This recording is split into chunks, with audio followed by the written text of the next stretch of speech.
opens lines for the queen and bishop, immediately challenging central space and preparing rapid development. Mirroring white's opening establishes central presence and immediate pawn confrontation. Launching an early assault on the central pawn, this development immediately contests black's central foothold and prepares for kingside castling. Developing a knight to a central square contests white's early central pawn grab. Establishing immediate central pressure and preparing for pawn advances, this bishop's diagonal presence dictates future piece activity. Probing white's bishop presence, this pawn advance asserts immediate territorial claims while subtly preparing for queenside expansion. Sacrificing pawn structure for doubled pawns offers a lasting positional advantage, weakening black's queenside control. Opening the d-file now offers doubled pawns for a better pawn structure later, aiming for central control. Secure the king's safety, a crucial initial step, freeing pieces for central engagement. Weakening the king's shelter with f6 creates immediate pawn weaknesses, potentially inviting enemy pressure on the dark squares near the monarch. Challenging the pawn chain's base immediately opens critical central lines, threatening a positional imbalance by potentially creating doubled pawns and isolating the c6 knight, while simultaneously claiming more space for white's pieces. Developing the bishop to g4 immediately challenges white's central pawn structure and aims to disrupt white's coordination. By pinning the knight, black hopes to gain material or create weaknesses for white's king. This move injects immediate tactical tension into the position, forcing white to address the threat rather than continuing with a purely positional build-up. It's a proactive stance, seeking to exploit any imbalances created by the opening. Solidifying the pawn chain now prepares for a potential queenside expansion, aiming to restrict black's pieces and gradually gain space. Shedding the pawn provides an immediate opening to challenge the center and disrupt white's planned central pawn push, though it invites further complications for the queenside structure. Reclaiming the pawn with this capture immediately contests central space, forcing black to decide on the long-term structural implications of their doubled pawns. White aims to leverage the open lines and potential attacking opportunities that arise from this pawn recuperation. Positioning the queen to defend that pawn now opens up avenues for your king's safety, while simultaneously preparing to challenge white's central pawn structure. Consider how this centralized queen can influence both flanks. Challenging the bishop immediately, 9. h3 probes for weaknesses, potentially forcing a concession from black's bishop or preparing a kingside pawn storm by creating a safe haven for the king.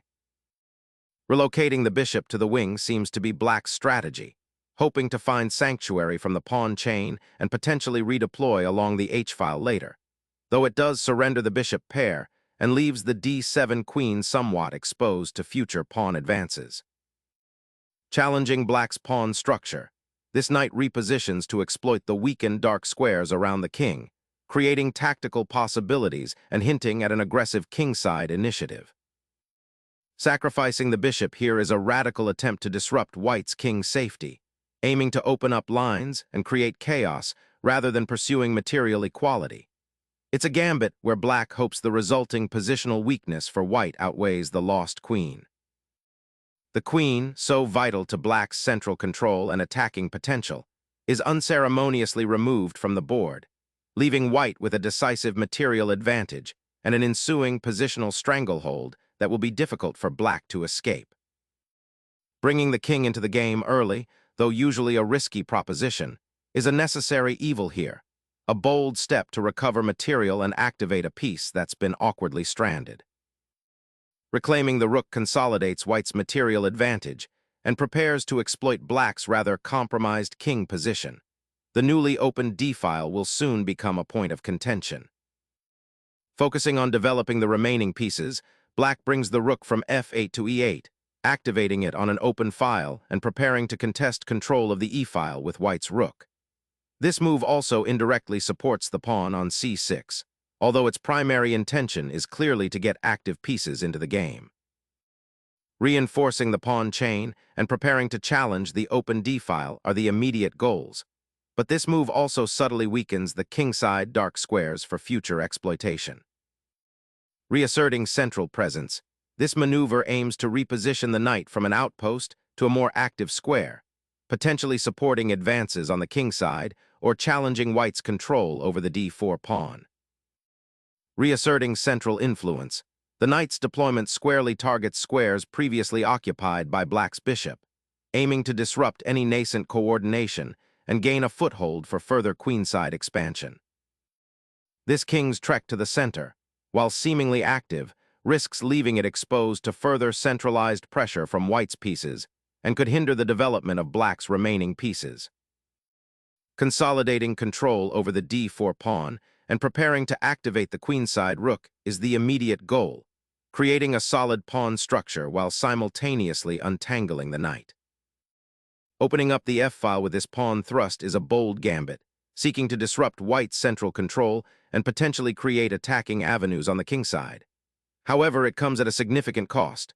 The pawn on f5 creates a long-term weakness in black's pawn structure, potentially becoming a target for white's pieces, especially if black's king cannot find immediate shelter.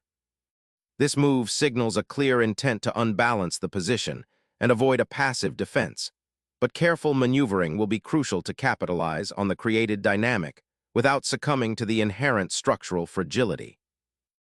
Securing the open c-file now sets up a potent battery with the queen should the rooks reposition, putting pressure on black's somewhat exposed king and potentially creating mating threats along that important corridor.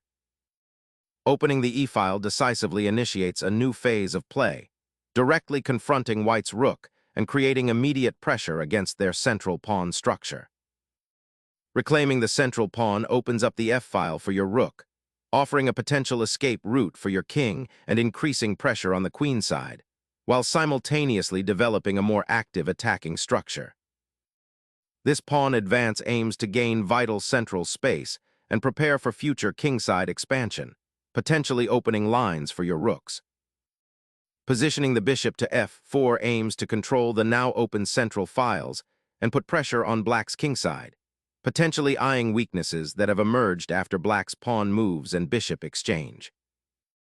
Consolidating the bishop to the f8-a5 diagonal, a calculated gamble to reposition the piece away from immediate threats and potentially eye the queenside's defensive weaknesses, while simultaneously acknowledging the cramped nature of the knight on e7. Cracking open the center with this pawn thrust injects immediate tension, challenging black's king's rather exposed position by aiming to pry open the d-file for your rook and create attacking avenues. Reinforcing the central pawn chain and preparing to contest the open d-file, this maneuver aims to stabilize black's position while offering new avenues for counterplay. Asserting pressure on the queen side, the knight embarks on an ambitious journey to c5, aiming to disrupt black's pawn structure and potentially exploit the weakened a6 square.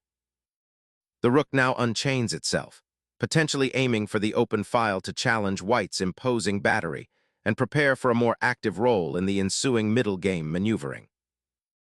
Reinforcing the kingside pawn structure initiates a plan to secure the monarch and potentially launch a central pawn push later on, aiming to create attacking opportunities. Unleashing a bold pawn storm, black aims to disrupt white's carefully constructed pawn chain and open lines for counterplay, though it risks weakening the kingside further by creating potential targets on the now unprotected dark squares.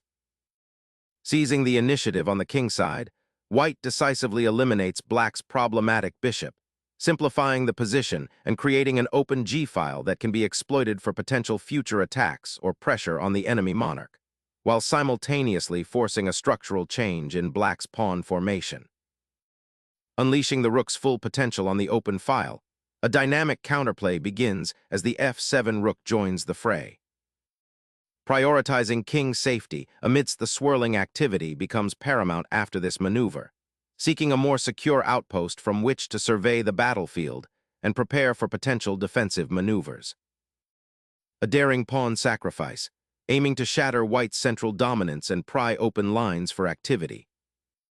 The pawn push, clearing the d-file for the rook and threatening to advance further, creates immediate tension as black's king remains exposed.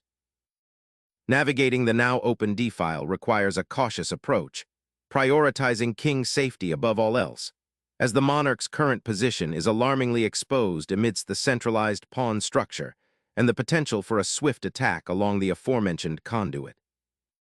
Reclaiming the crucial central file with the rook immediately asserts pressure and offers a pathway for greater activity, particularly as the kingside pawns have been weakened.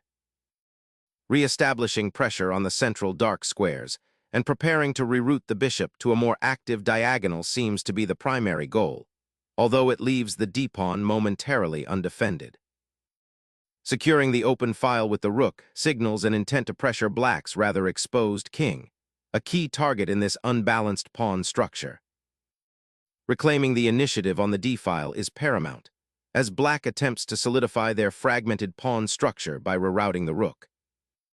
Aimed at disrupting black's coordinated pieces, this repositioning of the bishop seeks to exploit the weakened dark squares around the black king, potentially creating attacking avenues down the g-file or indirectly pressuring the d-pawn.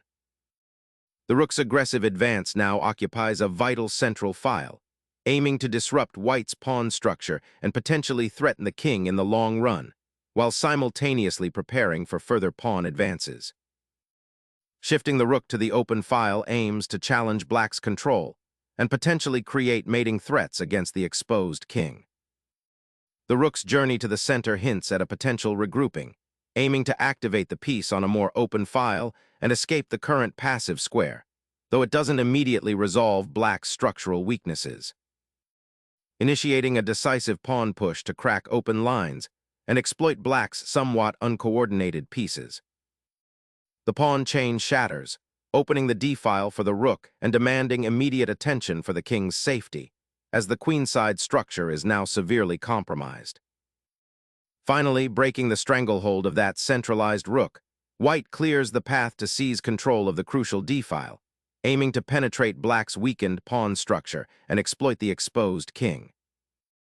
The knight's capture clears the d-file for your rook, aiming to disrupt white's central pawn structure and potentially open lines toward their king. The rook establishes a dominant outpost on the 7th rank, a classic strategy for generating serious pressure against black's uncastled king.